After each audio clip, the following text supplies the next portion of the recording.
nous nous réjouissons de notre présence ici, d'autant plus que nous sommes là présents avec nos... Merci. Avec des pays frères, tunisiens, tunisiens, égyptiens, avec qui nous partageons beaucoup de choses en commun et pour lesquels nous avons beaucoup de compassion en leur souhaitant une certaine stabilité de la situation actuelle pour qu'ils puissent prospérer vers des cieux meilleurs. Alors, j'introduis le débat sur le marché du travail et les réformes du travail par l'expression suivante, c'est que l'emploi est une variable transversale qui résulte d'une dynamique complexe sur laquelle agit une multitude d'acteurs. Chacun de ces acteurs opère à partir d'une posture différente et selon une logique qui lui est propre. Ceci étant dit, permettez-moi de vous rappeler des choses que vous connaissez certainement par rapport à la situation du marché du travail au Maroc. Grâce à un certain nombre de réformes qui ont été mises en place durant la dernière décennie, notre pays a réussi à maintenir le taux de chômage au-dessous de la barre des 10%.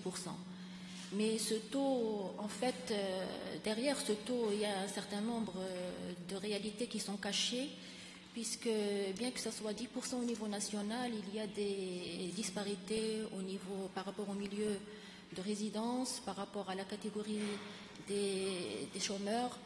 Le taux de chômage des diplômés demeure quand même élevé. Le chômage de longue durée persiste, une forte sélectivité des chômeurs à l'entrée du marché du travail. Deux éléments clés pour démontrer ceci, c'est qu'un chômeur sur deux est primo-demandeur d'emploi et un chômeur sur quatre dans notre pays cherche l'emploi depuis plus de 5 ans. Alors, pour ne pas vous embêter par les indicateurs, je voudrais tout simplement vous dire que les principaux caractéristiques de notre marché du travail qui constituent en même temps des défis à relever pour nous s'articulent comme suit. Alors, notre croissance économique durant les dernières décennies a été de moins en moins riche en création d'emplois. Nos chercheurs d'emploi privilégient de travailler dans la fonction publique qui leur garantit une certaine stabilité.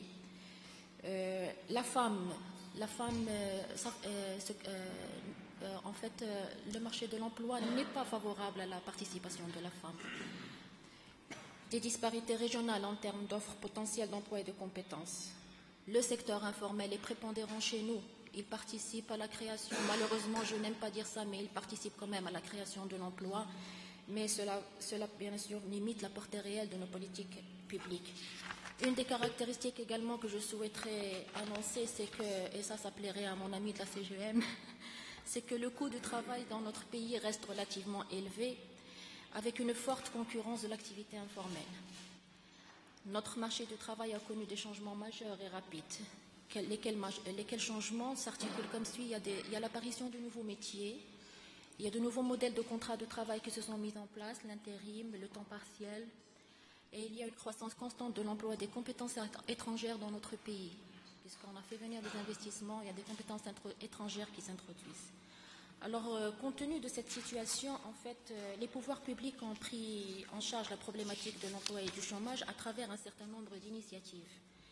Alors, d'abord, ils ont essayé, dans la mesure du possible, d'apporter une réponse économique à la question du chômage et une réponse proactive. Pourquoi la réponse économique, à elle seule, n'a pas été suffisante pour résorber le chômage, notamment celui des jeunes et des diplômés? Tout simplement parce qu'il s'agit d'un chômage structurel. Il y a un grand déficit d'emploi et sa situation est tellement critique que ce n'est pas avec une croissance seulement qu'on pourra résorber le chômage. La réponse économique n'a pas été suffisante parce qu'il y avait une situation d'urgence. Il y avait des chômeurs en difficulté d'insertion pour lesquels il devait y apporter des solutions. La politique proactive, elle, nous a permis de réduire relativement ce taux de chômage, mais elle est intervenue pour soutenir, pour améliorer l'employabilité des demandeurs d'emploi, et elle est intervenue pour dynamiser l'intermédiation. Alors, la politique publique, dans son volet de mesures actives, s'est focalisée, bien entendu, sur la maîtrise du chômage des jeunes, les jeunes diplômés, mais nous avons laissé de côté les non-diplômés qui en nombre sont beaucoup plus importants que les diplômés. Ça, c'est une des carences pour lesquelles aujourd'hui nous sommes censés trouver des solutions. Mis à part ces efforts consentis par les pouvoirs publics, il y a un autre effort sur le plan de la réglementation du travail en 2004, et grâce à un consensus qui a été déployé entre pouvoirs publics et partenaires sociaux, un code du travail a été promulgué et qui a permis quand même de réguler les relations de travail entre les employeurs et les salariés. Elle n'a, selon les propos de la CGM, n'a pas permis quand même d'assurer une grande flexibilité du marché du travail, mais il a le mérite d'exister parce que, d'une certaine manière, il favorise aux salariés une certaine sécurité au travail. Les efforts ne se sont pas arrêtés là, mais elles ont continué par la mise en place d'une stratégie d'action sociale pour lutter contre les vulnérabilités. Laquelle stratégie a été déjà annoncée par Mme Abida hier. Elle a fait de l'accès à l'emploi un axe central de lutte contre la pauvreté. Certaines mesures dans le cadre de cette stratégie ont été mises en place, à savoir donc la généralisation de l'assurance maladie obligatoire, la mise en place du RAMED pour les démunis, les programmes d'appui à l'accès des services sociaux comme l'éducation, l'eau, l'électricité et bien entendu le grand programme aujourd'hui porté par Sa Majesté, une initiative royale qui est celle de l'INDH. Pour conclure ce descriptif, il y a un élément saillant que je tiens toujours à présenter, c'est que la politique de l'emploi dans notre pays a toujours été l'initiative d'action du gouvernement, sans pour autant qu'elle soit inscrite dans une certaine vision cohérente, stratégique, intégrée, je dirais. Et un des faits saillants, c'est que la problématique de la formation et des modes qui ont été adoptés jusqu'ici dans notre pays n'ont pas nécessairement répondu aux besoins du tissu économique.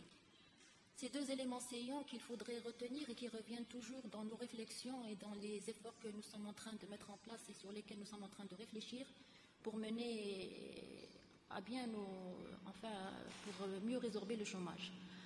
Je passe directement aux perspectives. Compte tenu de cette situation, nous sommes aujourd'hui au niveau du ministère de l'Emploi et de la formation professionnelle au Maroc appuyés par le BIT pour la mise en place d'une stratégie nationale de l'emploi. Alors, l'idée essentielle dans ce processus d'appui, c'est que nous devons migrer d'une logique de politique qui jusqu'ici était réduite sur la seule mission traditionnelle de gérer les transitions entre de la mobilité de l'école vers l'emploi, de ne plus se limiter sur les aspects de rapprochement entre offre et demande de travail, notamment par le volet intermédiation, mais plutôt de migrer vers une compréhension beaucoup plus large qui intègre de manière explicite l'objectif de mise en cohérence des politiques économiques et sociales avec le modèle aujourd'hui qui est, je dirais, vendu par le BIT et qui est défendu par le BIT, qui est celui du modèle normatif de l'emploi productif, décent et librement choisi. Alors, dans ce contexte, le BIT nous appuie à mettre en place cette stratégie. La politique de l'emploi qui a longtemps été centrée sur la mission d'accompagner les diplômés, les jeunes diplômés qui étaient en difficulté d'insertion, aujourd'hui doivent être axer cette politique autour de deux éléments fondamentaux. C'est sur quoi on travaille aujourd'hui avec le BIT. C'est d'abord que la politique de l'emploi est appelée à être, je rejoins le thème de la séance de la conférence, donc la politique de l'emploi est appelée à être plus inclusive, en ce sens que la mission d'accompagnement pour l'accès et le maintien en situation de l'emploi devait bénéficier à l'ensemble des chercheurs d'emploi, à l'ensemble des catégories de travailleurs, dans le cadre du respect des normes de travail décent et librement choisi. Deuxième axe fondamental de cette nouvelle politique vers laquelle nous voulons migrer, c'est que la politique de l'emploi doit être conçue dans un objectif clair de mise en cohérence des politiques sociales avec les politiques économiques. Nous devons agir sur l'éducation, la santé, la protection sociale, mais également permettre au secteur productif d'émerger et de pouvoir participer pleinement à la création de la richesse. Alors, bien entendu, cette migration, ce changement de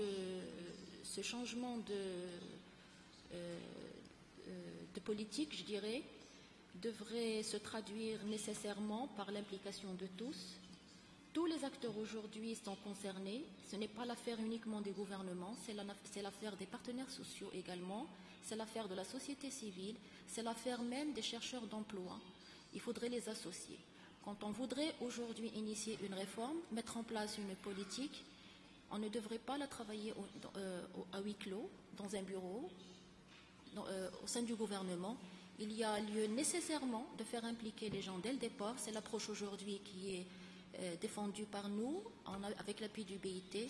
Nous sommes en train de réfléchir à revoir la situation, à améliorer la situation, mais en partenariat direct avec les différents acteurs aujourd'hui concernés par cette problématique. Je vous remercie.